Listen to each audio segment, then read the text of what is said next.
do begin with breaking news just a few seconds ago here. President Trump has announced Israel and Hamas have signed off on what he is calling the first phase of his peace plan. Trump making the announcement on his own social media site, writing in part, quote, "This means that all of the hostages will be released very soon, and Israel will withdraw their troops to an agreed-upon line as the first steps toward a strong, durable, and everlasting peace." Now, if this holds, it would bring the 2-year conflict between Hamas in Gaza and Israel to an end. Kristen Holmes is out front live outside the White House, and Jeremy Diamond is in Tel Aviv live for us early in these hours of Thursday morning. I want to start with you, Kristen. What are you learning? Yeah, this is what the administration has been working towards since Donald Trump took office for the second time, this first part of this peace deal. Now, of course, to keep in mind, this was a 20-point peace deal, and right now we're looking at 2 of the key components, this idea of a ceasefire and withdrawal of Israeli troops, as well as the hostage negotiation and getting the hostages back. That would be in exchange for Palestinian prisoners that are currently being held in Israel, something that we know Hamas almost immediately agreed to when they were looking at that plan.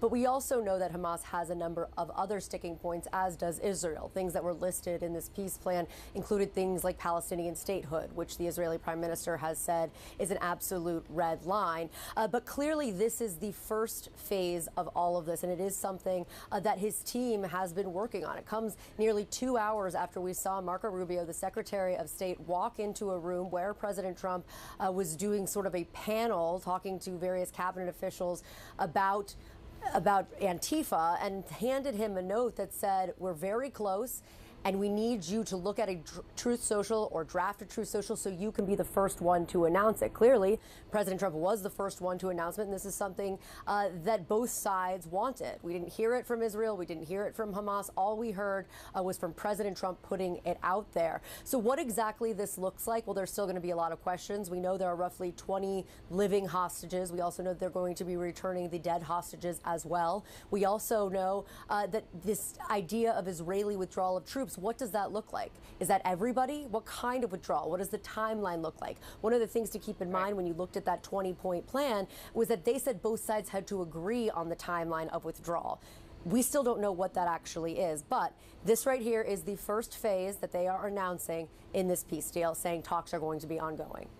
All right, Kristen, thank you very much. And Jeremy, obviously the first phase is significant, but when talks are ongoing and things like Palestinian statehood are still hanging in the balance, obviously that can mean everything. What are you learning? Yeah, I just need to underscore what an enormous moment this is for so many people in this region, for the people of Gaza who have endured 2 years of war, for the families of these 48 remaining hostages who have endured 2 years of absolute agony. This is a watershed moment. President Trump announcing that the first phase of this plan will indeed move forward, and that means the release of all of these hostages, an initial withdrawal of Israeli troops within the Gaza Strip, and ultimately, what we have to think and believe based off of the president's tweet is that Hamas may have received some assurances about this actually leading to an end of the war. Every single source that I've been speaking with over the course of the last week has emphasized that the only scenario in which Hamas would actually agree to give up, to release these 48 hostages, without a total agreement on this 20-point plan would be if they received some kinds of assurances from the United States, from the mediating countries, that these negotiations that will follow the implementation of this first phase of this agreement, that they will actually lead to an end of this 2-year war. And so we're already getting reports of celebratory gunfire in Gaza. The Hostages and Missing Families Forum